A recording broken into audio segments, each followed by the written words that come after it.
Hello dear students, welcome back to the NCERT Science class of 9th standard. Dear students, we are studying the very first topic of biology, that is fundamental unit of life, in which in the previous class we have studied about the cell and also the different components of the cell, that is we have studied about the cell membrane. First the cell membrane, we have studied very clearly about the cell membrane.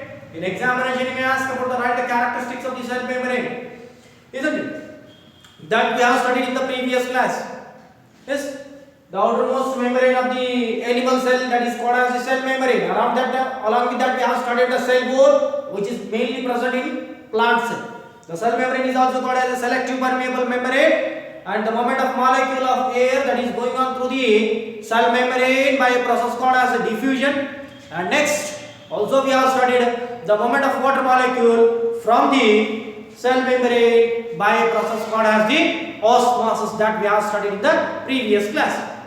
Yes, along with that we have studied the cell wall. The cell wall is a hard and rigid structure that is present mainly in the plant cell. It is made up by the cellulose. And next also we have studied that some terms, plasmolysis and endocytosis, that is engulfing the food material by the cell with the help of cell membrane, that is called as the endocytosis, and shrinkage of protoplasm. And also we have studied the types of solution which is present in the cell, that is based on the concentration of solution or concentration of water. See, we are divided the solution into three types. The first one is hypotonic solution, where the concentration of water is less than the surrounding. Outside the cell, the more amount of water is there, and next inside the cell, less amount of water is present. Such situation, the solution who is having the less amount of water concentration then the surrounding is there, then that solution is called as the hypotonic solution.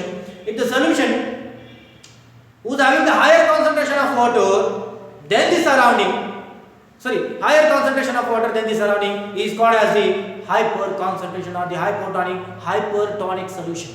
Hypo, less concentration of water; hyper, more concentration of water in the cell.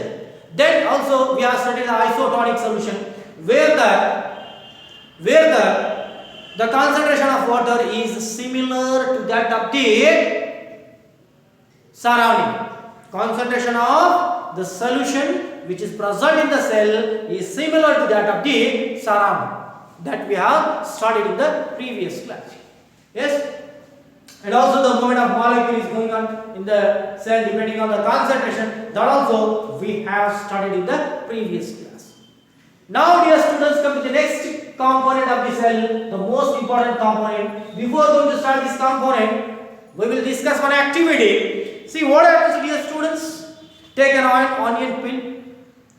Take an onion peel from the core, concave core, a thin layer. We have to take onion peel and mount it on a microscope, that slide, and put that slide in the microscope, and put the 2 to 3 drops of iodine or methyl orange or methyl blue. You have to put that on the strain and put a cover slip and observe that slide under the microscope.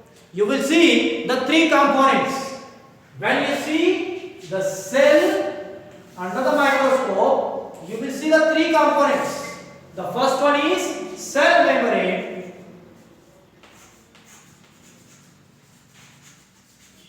Cell membrane. Then here a empty space like less stained substance, that is called as a cytoplasm. The next third one is nucleus. You will see a dot-like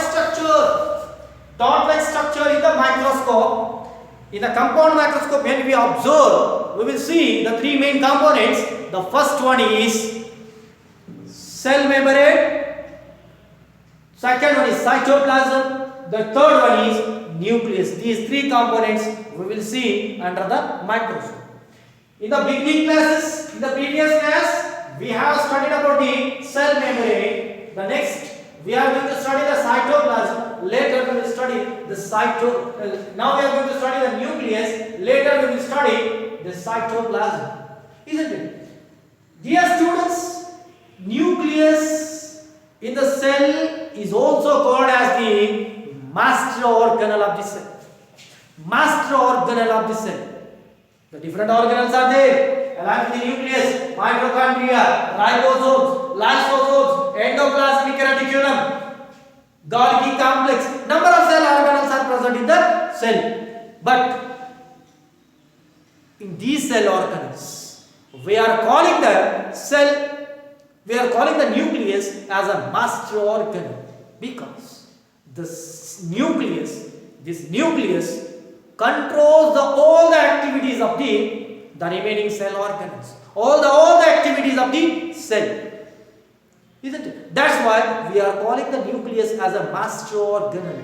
How the brain is a master organ in our body, we are calling the master organ, that is brain is a master organ which controls the whole body, means whole body. Like that, the nucleus controls all the activities of the cell, isn't it? That's why we are calling that master organ. Next, dear students, when we see the nucleus under electronical microscope,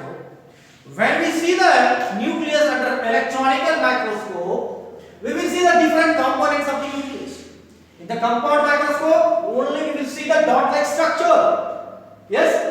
When we see under the electronical microscope, we will see the different components of the nucleus. I will draw here the nucleus, the structure of the nucleus. The structure of the nucleus I will draw. Simply, the structure of the nucleus I will draw. The nucleus is a double-layered cell organelle, double membranous cell organelle.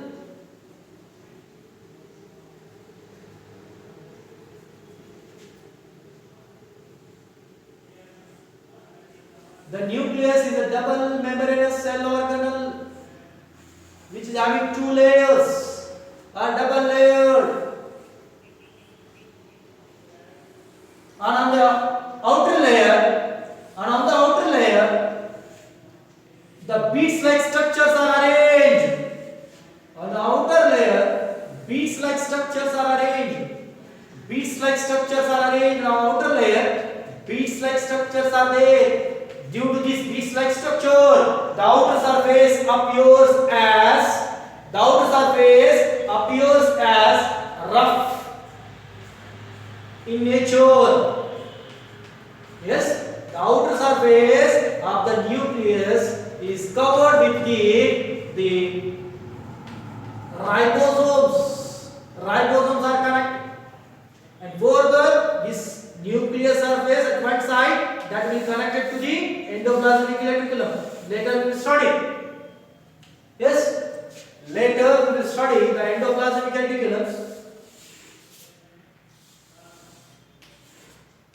Like that, the endoplasmic reticulums are there, that is connected to the nucleus. Yes, the components of the nucleus, first of all we have to know that the components of the nucleus, that is nuclear membrane. Nuclear membrane. How the cell membrane that we have studied. Now we will see the nuclear membrane, and here the liquid is present. The liquid is present here. A liquid or gel-like substance is present. That is called as the nucleoplasm.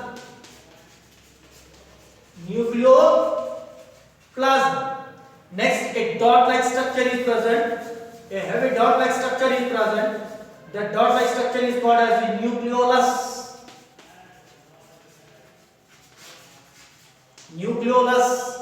Then you will see the thread-like structure inside that material, that is inside the nucleus, that is called as the chromatin network.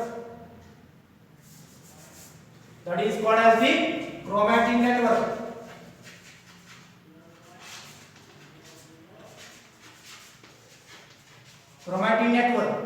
See, dear students, these are the components of the nucleus. In examination, you may ask what are the components of the nucleus. See, when we can say that the components of the nucleus, first one is nuclear membrane. The second one is nucleoplasm, the liquid which is liquid The liquid is present inside the nucleus, that is called as nucleoplasm. The next nucleolus and the thread-like structure, that is called as the chromatin network. These are the four components of the nucleus.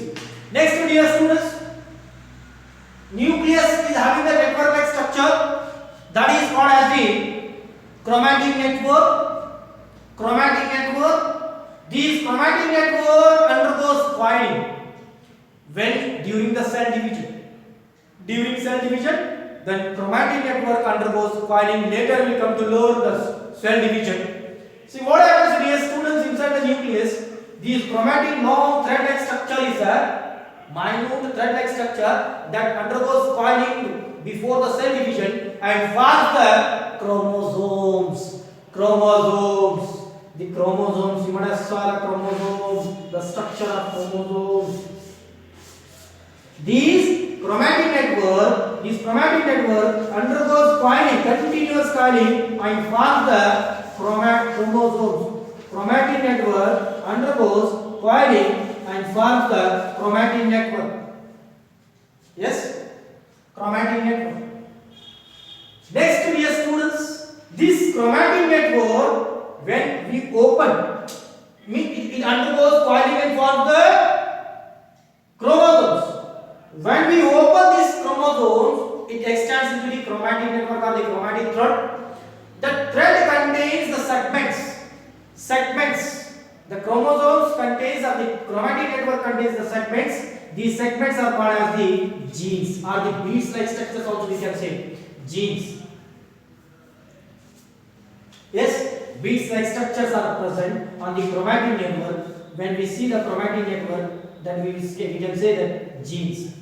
See what happens, dear students?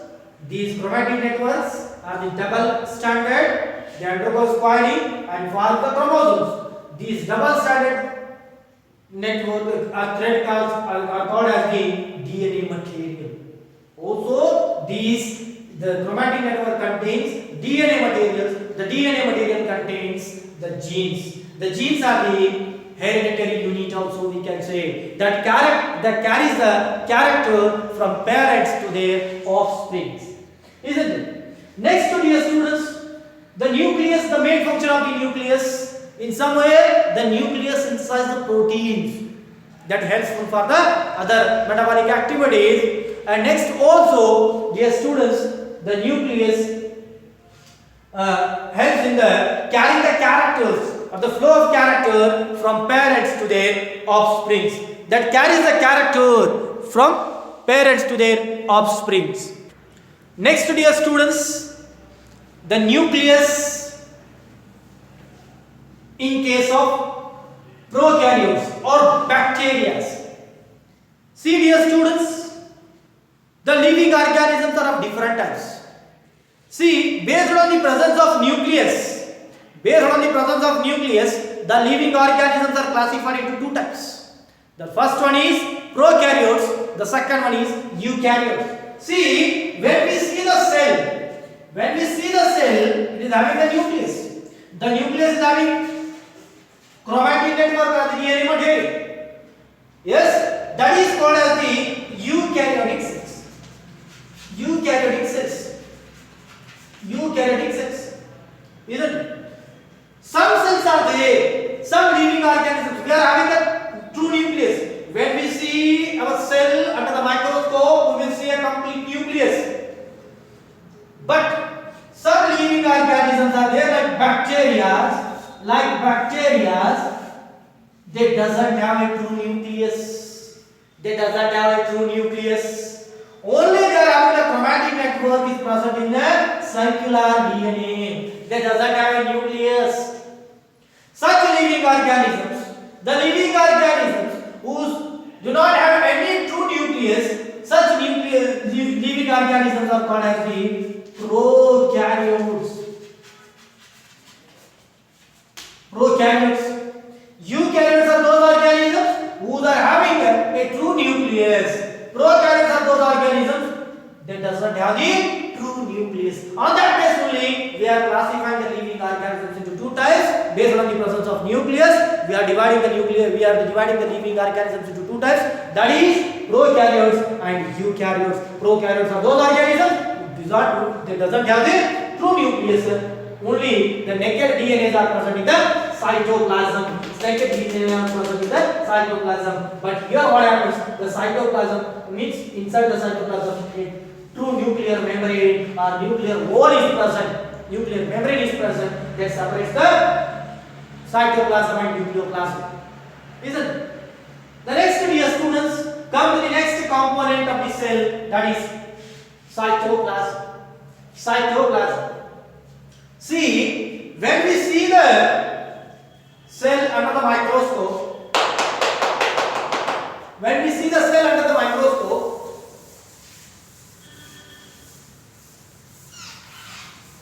when we see the cell under the microscope, we will see in our compound microscope, we will see the three components, that cell membrane, nucleus, and a space-like substance that is called as a cytoplasm. It is a jelly-like substance or liquid material which extends from the cell membrane, to the nuclear membrane. Which extends from the cell membrane to the nuclear membrane. Whatever the jelly-like substance is present, that jelly-like substance is called as the cytoplasm. Due to the presence of cytoplasm, the cell will be alive. If cell loses the cytoplasm, cell will shrink down and may die. Yes, that's why cell is a liquid material which contains more than 90% of water. More than 90% of water. Yes. The next, dear students, this cytoplasm contains number of cell organelles. Number of cell organelles. See, mitochondria, ribosomes, lysosomes, endoplasmic reticulum. Number of cell organelles present in the cytoplasm. They are embedded in the cytoplasm. Yes, and the cytoplasm helps in the movement of materials. Isn't it? Next, we come to the endoplasmic reticulum. Endoplasmic reticulum. See, dear students, here, when we see under the electron microscope, a ladder-like structure will be there. A ladder-like structure. See, the beginning only I shown. See, a ladder-like structure will be appear here. A network of pipes or the tubules we will see here. The tubules are called as the endoplasmic reticulum. Isn't it? The network of membranous organelles. The membranous organelles. It is having the number of ribosomes attached. Isn't it? Next, dear students, its membrane is similar to the plasma membrane. Its membrane is similar to the plasma membrane. How the plasma membrane, nature of the plasma membrane is known. Like the same nature is present in the cell endoplasmic reticulum. Next, dear students, we are dividing the endoplasmic reticulum into two types. Endoplasmic reticulum into two types. The first one is smooth endoplasmic reticulum. Second one is rough endoplasmic reticulum. Smooth endoplasmic reticulum means those endoplasmic reticulum whose do not have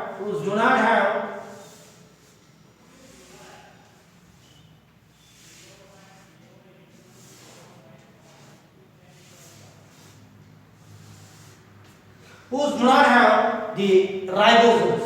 See, the ribosomes are on outer wall.